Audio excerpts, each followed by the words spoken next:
Hello दोस्तों, I hope कि आप सभी लोग अच्छे होंगे। तो आज हम मैडम सीरीज के नेक्स्ट एपिसोड को एक्सप्लेन करेंगे। तो पिछले एपिसोड में हमने देखा था कि डोल्सो और सोही को उन सभी लोगों ने घेर लिया होता है, जो देखकर डोल्सो अपनी तलवार निकालकर उनके सामने आ जाता है, जहां वे लोग बोलते हैं कि अब तुम यहाँ से बचकर नहीं निकल सकते। जिसके बाद वहाँ पर ह्यूनिंग आ जाता है और बोलता है कि दिखने में तुम एक सर्वेंट लगते हो, तो फिर तुम इनकी हेल्प क्यों कर रहे हो। तो डोल्सो बोलता है कि इन दोनों को यहाँ से जाने दो, यदि तुम्हें मुझसे फाइट करना है तो फाइट कर लो। लेकिन तभी वहाँ पर वो लड़की बोलती है कि सिर्फ तुम्हें मारना काफी नहीं होगा, तो तुम्हारे साथ ये दो बिचेस के बाल भी काटने होंगे। जिसके बाद वहाँ पर कुछ लोग डोल्सो पर अटैक करते हैं, तो डोल्सो उन्हें बड़े ही आसानी से मारकर दूर कर देता है। जिसके बाद ह्यूनिंग बोलता है कि सब पीछे हट जाओ, मैं उस लड़के से फाइट करूंगा। ये बोलकर वो अपनी तलवार निकाल कर उसके ऊपर अटैक कर देता है, तो डोल्सो उसके अटैक को अपनी तलवार से रोक लेता है। तभी यहाँ पर ह्यूनिंग बोलता है कि ये लड़का तो बहुत ही स्ट्रॉन्ग है। तभी डोल्सो ह्यूनिंग को पीछे धकेल देता है, जो देखकर वो टकला आदमी सोही को पकड़ लेता है और अपने साथी से बोलता है कि जल्दी से आकर इस बिच के बाल काटो। वहीं यहाँ पर ये देख डोल्सो का ध्यान भटक जाता है, जिसके कारण वो ह्यूनिंग की तलवार से जख्मी हो जाता है। जहाँ डोल्सो बोलता है कि मैडम सोही और योन खतरे में है। तभी वहाँ पर एक आदमी आगे आके सोही के बालों को काटने जाता है, लेकिन तभी वहाँ पर हम किम जोंग को देखते हैं, जो वहाँ पर आ जाता है और उस आदमी को मारकर पीछे कर देता है। जहाँ उसे देख वो टकला बोलता है कि अब तुम कौन हो। जहाँ किम जोंग को देख उसके साथी बोलते हैं कि वो दिखने में कोई आम आदमी नहीं लगता। जो सुनकर वे लोग बोलते हैं कि हम लोग ग्रुप में हैं और वो अकेला है, इसलिए हमें डरने की जरूरत नहीं है। ये बोलकर वे सभी किम जोंग पर अटैक कर देते हैं, जहाँ पर किम जोंग उन लोगों को बुरी तरह से मारता है। वहीं यहाँ पर ये देखकर डोल्सो बोलता है कि उस आदमी ने मेरी बहुत ही मदद करी है।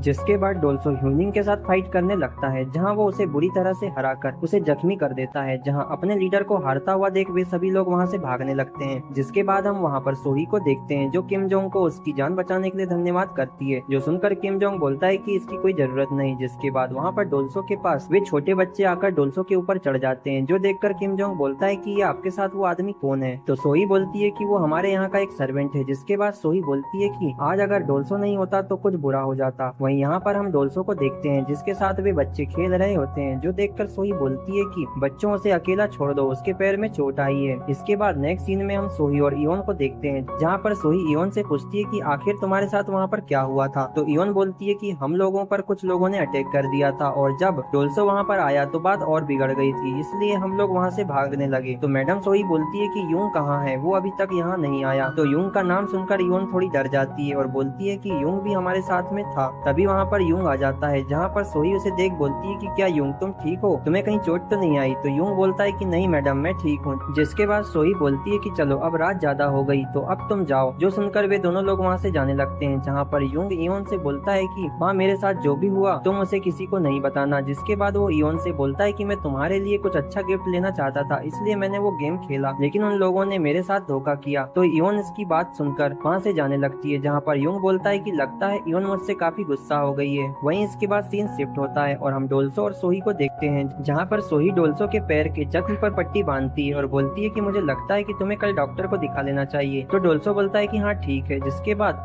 सोही बोलती है कि आज मैं तुम्हें लेकर डर गई थी, इसलिए मुझे लगता है कि बैटलफील्ड में जाना तुम्हारे लिए अच्छा नहीं होगा, क्योंकि वहाँ तो इससे भी ज्यादा खतरा होता है। तो डोल्सो बोलता है कि आप चिंता मत करो, मैं खुद को स्ट्रॉन्ग बनाऊंगा और बिना किसी स्क्रैच के वहाँ से वापस लौटूंगा। जो सुनकर सोही डोल्सो के गले लग जाती है। तो डोल्सो से बोलता है कि मैडम सोही मैं सबसे ज्यादा स्ट्रॉन्ग बनकर वापस आऊंगा और मैं नहीं चाहता कि मेरे बच्चे आगे चलकर किसी की गुलामी करें। जिसके बाद सीन शिफ्ट होता है और हम नेक्स्ट डे मॉर्निंग में डेकाचुन को देखते हैं, जो कुछ लेडी सर्वेंट को बोलता है कि लेडी सेओजी का बेटा जो मैडम का पुराना दोस्त है, उसने राज्य परीक्षा उत्तीर्ण कर ली है और वे एक भव्य भोजन का आयोजन करना चाहते हैं, लेकिन उनके पास फिलहाल लोगों की कमी है, इसलिए मैडम ने भोज की तैयारी में आपकी सहायता लेने का निर्णय लिया है, इसलिए तुम लोग तैयार हो जाओ। जिसके बाद सीन शिफ्ट होता है और हम डोल्सो को उसके कमरे में देखते हैं, जहाँ पर वो लेटा होता है। जहाँ तभी योरम आती है और बोलती है कि तुम्हें ये चोट कैसे लगी, क्या तुम्हारा किसी से झगड़ा हुआ है। तो डोल्सो बोलता है कि नहीं मैं ठीक हूँ। जिसके बाद योरम डोल्सो के घाव को देखने लगती है, जो देखकर वो बोलती है कि ये तो बहुत ही ज्यादा घाव है, ये तुम्हें कैसे लगा। तो डोल्सो बताता है कि मार्केट में कुछ लोगों ने इयोन को परेशान करने की कोशिश करी, इसलिए मुझे उसे बचाते टाइम थोड़ा चोट लग गई। जिसके बाद योरम बताती है कि आज सारी सर्वेंट लेडी सेवजी को भोज की तैयारी में मदद करने के लिए जा रही हैं, क्योंकि वो जगह यहाँ से दूर है, इसलिए हमें वहाँ पर 1 या 2 दिन रहना पड़ेगा। जो सुनकर डोल्सो बोलता है कि क्या तुम भी वहाँ पर जा रही हो। तो योरम बोलती है कि नहीं मैं नहीं जा रही हूँ। जिसके बाद योरम डोल्सो के पास आकर बोलती है कि मैं आज रात में अकेले अपने कमरे में सोने वाली हूँ। जो बोलकर वो वहाँ से जाने लगती है और बोलती है कि आज रात में मिलते हैं। जिसके बाद हम डेकाचुन को देखते हैं जो लेडी से बोलता है कि मैडम, मैंने सभी लेडी सर्वेंट को जाने के लिए रेडी कर लिया है। तो लेडी बोलती है कि इयोन की तरह किसी को यहाँ पर रहना चाहिए खाना बनाने के लिए। जो बात सुनकर डेकाचुन बोलता है कि ठीक है मैडम, आप जैसा बोलें। जिसके बाद डेकाचुन इयोन को बोलते हैं कि इयोन तुम यहीं पर रहोगी और बोलते हैं कि तुम जाओ और जाके योरम से बोलो कि वो अपना सामान पैक कर ले। तो इयोन बोलती है कि क्या मैं नहीं जा रही हूँ? तो डेकाचुन बोलते हैं कि हाँ, तुम यहीं पर रहोगी क्योंकि मैडम ने बोला है कि तुम्हें 3 दिन तक किचन संभालना है। जिसके बाद हम रात में इयोन को देखते हैं जो अपने कमरे में अकेले सोई होती है, जहाँ वो बोलती है कि कल से मुझे सारा खाना खुद ही बनाना पड़ेगा और ये करने में मुझे टाइम बहुत लगने वाला है। जिसके बाद इयोन को उस लड़की की बात याद आती है जहाँ पर उसने बोला था कि तुम्हारे पति ने मुझे बोला था यदि मैं उसके साथ सोऊंगी तो वो मेरे लिए एक गोल्ड की रिंग खरीदेगा। जो बात सुनकर इयोन परेशान हो जाती है और बोलती है कि युंग से मुझे अब नफरत होने लगी है। तभी वो अपनी माँ को याद करती है और बोलती है कि माँ, अब मैं क्या करूँ, मेरी तो युंग के साथ शादी होने वाली है। वहीं इसके बाद यहाँ पर उसे डोल्सो की भी याद आती है जहाँ डोल्सो ने अपनी जान की परवाह किए बिना उसकी जान बचाई। जो देखकर इयोन डोल्सो को मन ही मन लाइक करने लगती है और तभी इयोन के कमरे में डोल्सो आ जाता है। जिसके बाद डोल्सो इयोन के पास आकर उसके साथ सो जाता है और उसके मुंह को टच करने लगता है और बोलता है कि क्या तुम सो गई हो, तुम्हें उठना चाहिए क्योंकि मैं अब ज्यादा और रुक नहीं सकता। जिसके बाद वो अपने सामान को निकालने लगता है। जो देखकर इयोन बोलती है कि डोल्सो रुको, ये मैं हूँ। तो इयोन की आवाज सुनकर डोल्सो बोलता है कि इयोन तुम यहाँ पर क्या कर रही हो और योरम कहाँ है? जिसके बाद डोल्सो उससे माफी मांगता है और बोलता है कि मुझे माफ करना, मुझे लगा कि यहाँ पर योरम होगी। तभी उसी समय कमरे के बाहर युंग आ जाता है और बोलता है कि इयोन को मनाने का यही सही टाइम है। जो बोलकर वो गेट के डोर को नॉक करता है। जिसके बाद इयोन डोर ओपन करती है और बोलती है कि तुम यहाँ पर क्यों आए हो? क्या तुम्हें पता नहीं कि इस जगह पर आदमियों का आना मना है? जहाँ उसकी ये बात सुनकर युंग अपने मन में बोलता है कि लगता है मैंने जितना सोचा था इयोन उससे ज्यादा गुस्से में है। जिसके बाद युंग बोलता है कि मैं तुम्हारा होने वाला हस्बैंड हूँ, इसलिए मैं यहाँ पर अपनी इयोन के साथ मजे करने आया था। तो इयोन उसे बोलती है कि नहीं, तुम यहाँ पर नहीं आ सकते। लेकिन युंग उसकी बात नहीं सुनता और उसके कमरे में आने की कोशिश करता है, लेकिन इयोन उसे अंदर आने नहीं देती। जिसके बाद युंग ये देखकर इयोन से माफी मांगने लगता है और बोलता है कि मुझे माफ कर दो, मैं कभी दोबारा गैम्बलिंग नहीं खेलूंगा। लेकिन इयोन उसकी बात नहीं सुनती और बोलती है कि मुझे पता है कि तुम उस लड़की के साथ सोने वाले थे, इसलिए तुम मुझसे दूर रहो और मुझे छूना बंद करो।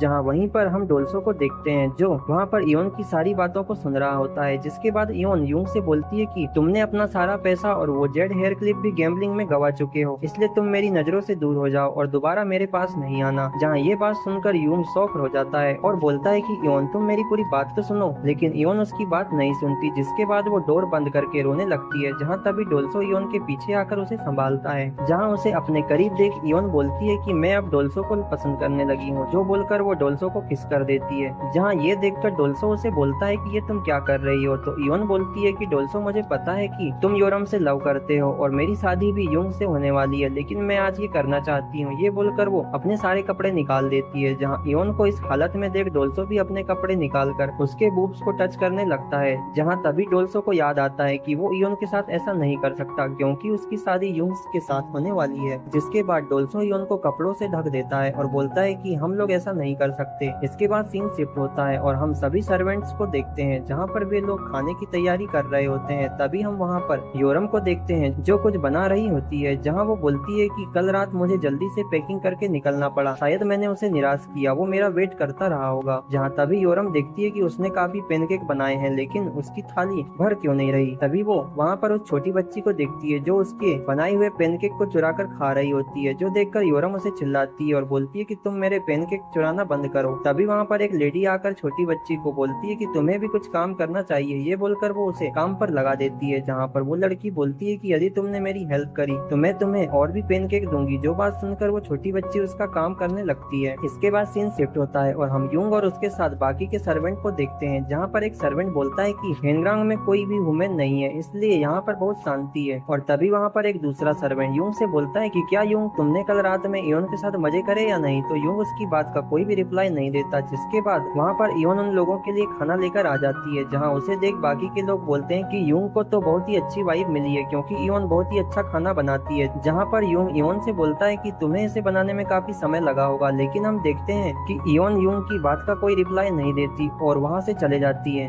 जहाँ उसे देख एक सर्वेंट बोलता है कि इयोन बहुत ही गुस्से में लग रही है, लगता है रात में कुछ हुआ है। तो युंग बोलता है कि नहीं, ऐसा कुछ नहीं है। जिसके बाद वहाँ पर कुछ लोग युंग को बोलते हैं कि मैं तुम्हें सिखाऊंगा कि लड़कियों को कैसे बनाते हैं। जिसके बाद वो उसे बहुत सारे टिप्स देने लगते हैं। जिसके बाद सीन शिफ्ट होता है और हम डोल्सो को जंगल में देखते हैं जहाँ पर वो लकड़ी काट रहा होता है और लकड़ी काटते हुए दोपहर हो जाती है जहाँ उसे बहुत ही भूख लग रही होती है। तभी वहाँ पर इयोन आ जाती है जहाँ उसे देख डोल्सो बोलता है कि तुम यहाँ पर क्या कर रही हो। तो इयोन बोलती है कि तुम खाना खाने क्यों नहीं आए। तो डोल्सो बोलता है कि मेरा काम पूरा हो गया है। तो इयोन बोलती है कि मैंने कुछ पेनकेक बनाई है इसलिए तुम इन्हें खा लो। जिसके बाद डोल्सो पेनकेक खाता है और इयोन का धन्यवाद करता है जहाँ पर डोल्सो बोलता है कि ये तो बहुत ही टेस्टी है। तभी इयोन बोलती है कि कल जो भी हुआ उसमें मेरी गलती थी इसलिए तुम इसकी चिंता मत करो। तो डोल्सो बोलता है कि ठीक है मैं समझ गया। जिसके बाद इयोन बोलती है कि तुम अब अपने आप को भूखा मत रखना और बस ठीक से भोजन करने आ जाना। तो डोल्सो बोलता है कि ठीक है। वहीं इयोन ये बोलकर वहाँ से चले जाती है जहाँ डोल्सो बोलता है कि मुझे लगता है कि वो यहाँ पर जानबूझकर आई थी क्योंकि वो मेरे बारे में चिंतित थी। जिसके बाद सीन शिफ्ट होता है और हम एक आदमी को देखते हैं जो गेट पर आकर डोर नॉक करता है जहाँ एक सर्वेंट उस गेट को ओपन करता है और पूछता है कि क्या मैं जान सकता हूँ कि आप कौन हो। तो वो आदमी बोलता है कि जाओ और जाके मैडम को बताओ कि जनरल क्वाक चान सियोंग आए हैं और वे जनरल क्वाक के छोटे भाई हैं। जिसके बाद वहाँ पर डेकाचुन उसका वेलकम करने आ जाता है जहाँ पर डेकाचुन बोलता है कि लेडी अभी बाहर गई हैं और वे 2-3 दिन बाद ही वापस आएंगी। तो चान सियोंग बोलता है कि मैं यहाँ पर एक ही दिन रुकूंगा इसलिए तुम मेरे रहने का बंदोबस्त कर दो। तो डेकाचुन बोलता है कि माय लॉर्ड मैंने आपके रहने के लिए गेस्ट हाउस में सारी व्यवस्था कर दी है। तो चान सियोंग बोलता है कि खाने के पहले मुझे एक लड़की चाहिए तो उसका भी इंतजाम कर दो। जो सुनकर डेकाचुन बोलता है कि माय लॉर्ड हमारे यहाँ पर सारी लड़कियाँ दूसरी सिटी में चले गई हैं इसलिए यहाँ पर कोई लड़की नहीं है। तो चान सियोंग बोलता है कि क्या यहाँ पर 1-2 लड़कियाँ भी नहीं है। तो डेकाचुन बोलता है कि हाँ यहाँ सिर्फ एक लड़की बची है लेकिन ये दोनों जल्दी शादी करने वाले हैं। जहाँ पर चान सियोंग यूंग और इयोन को देखता है जहाँ पर वो बोलता है कि ये लड़की दूसरी लड़कियों से ज्यादा सुंदर है। तो यूंग बोलता है कि हाँ आप ठीक बोल रहे हैं। तो चान सियोंग बोलता है कि यूंग तुम मेरे पीछे आओ मुझे तुमसे बात करनी है। जिसके बाद चान सियोंग यूंग को 100 नांग का बैग देता है और बोलता है कि ये इतना पैसा है जितना तुमने अपनी पूरी लाइफ में नहीं देखा होगा इसलिए मैं चाहता हूँ कि तुम तुम्हारी होने वाली वाइफ को एक रात के लिए मुझे दे दो बदले में तुम ये सारा पैसा रख सकते हो। जहाँ उसकी ये बात सुनकर यूंग खुश हो जाता है और बोलता है कि वैसे अभी तक हम दोनों ने शादी नहीं की इसलिए मुझे इसमें कोई परेशानी नहीं है। जहाँ यूंग की ये बात सुनकर चान सियोंग खुश हो जाता है जहाँ वो बोलता है कि तुम अच्छे इंसान हो तुम मुझे पसंद आए। जहाँ तभी उन दोनों की इन बातों को इयोन दीवार के पास से सुन रही होती है। जिसके बाद हम रात में चान सियोंग को उसके कमरे में देखते हैं जहाँ पर वो बोलता है कि यंग लड़कियों के साथ खेलने में अलग ही मजा आता है। जहाँ तभी उसके रूम में इयोन आ जाती है जो उसके लिए बहुत सारा खाना और वाइन लेकर आई थी। जो देख चान सियोंग बोलता है कि तुम्हें इतना सारा खाना बनाने की जरूरत नहीं थी। जिसके बाद चान सियोंग बोलता है कि तुम मेरे पास आकर बैठो। जिसके बाद वो उसे वाइन पीने को बोलता है तो इयोन बोलती है कि मैंने कभी वाइन नहीं पी। तो चान सियोंग बोलता है कि ये लो और इसे पी जाओ। जिसके बाद इयोन उस वाइन को पीती है जहाँ चान सियोंग भी वाइन का मजा लेता है। जिसके बाद इयोन यहाँ पर बहुत ज्यादा वाइन पी लेती है जहाँ तभी चान सियोंग उसके पास आकर उसके बूट्स को दबाने लगता है जो देखकर इयोन डर जाती है। जिसके बाद चान सियोंग उसके सारे कपड़े निकाल देता है और उसे अपना सामान चूसने को बोलता है जो देखकर इयोन उसे मना करती है। वहीं इसके बाद सीन शिफ्ट होता है और हम डोल्सो को देखते हैं जो इयोन के पास जाकर उसकी मदद करने का सोचता है जहाँ वो उसे किचन में देखता है लेकिन उसे वो नजर नहीं आती। जहाँ डेकाचुन बोलते हैं कि डोल्सो तुम रसोई में क्या कर रहे हो। तो डोल्सो बोलता है कि मैं इयोन के कुछ कामों में मदद करने आया था। तो डेकाचुन बोलता है कि मैंने भी उसे कुछ समय से नहीं देखा है